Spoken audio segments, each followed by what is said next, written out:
explanatory. We grew up next to a funeral parlor. Death was always close by.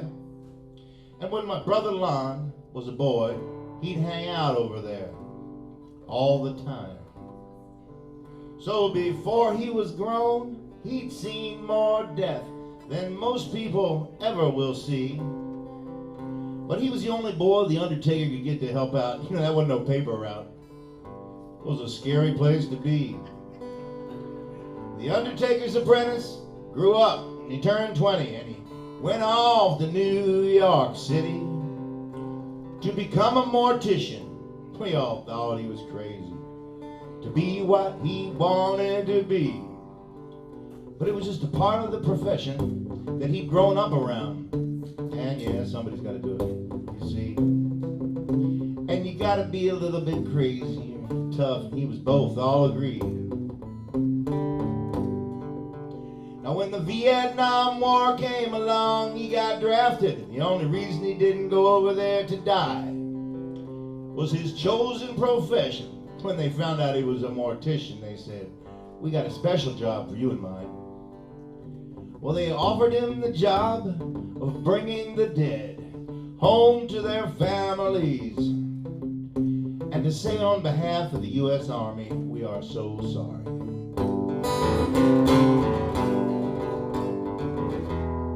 Bringing the boys home, nobody wanted to do it. Bringing the boys home to stay.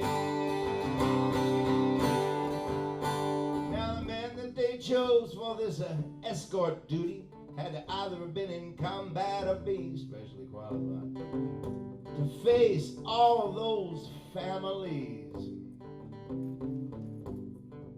'Cause sometimes you were welcome, sometimes you were not, but every time you would be the last face of the army any mother ever wanted to see. Bringing her boy home,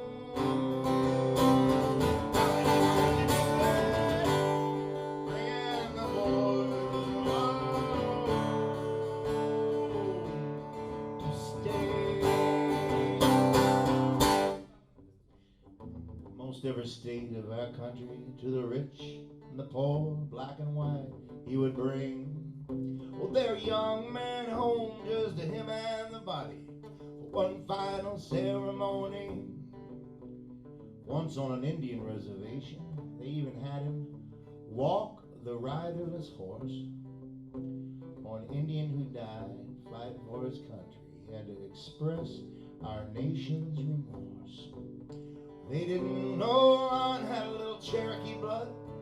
Some other escorts were sometimes turned away, but they let him be a part of their funeral that day. They let him bring their brave home. They wanted to do it, bringing the boys home to stay. But the strangest assignment of all was when he brought this one particular boy home. When Lon saw his face in the picture on the mantle, well, he froze and ice ran through his veins. Because that picture of their dead boy there on the mantle, well, it looked exactly like Lon. And the family asked if he'd stay on another day, and if they ever requested that, your orders were to stay on. It was like he was replacing for one extra day the one that could never be replaced. Just for a little while they wanted to look at his face.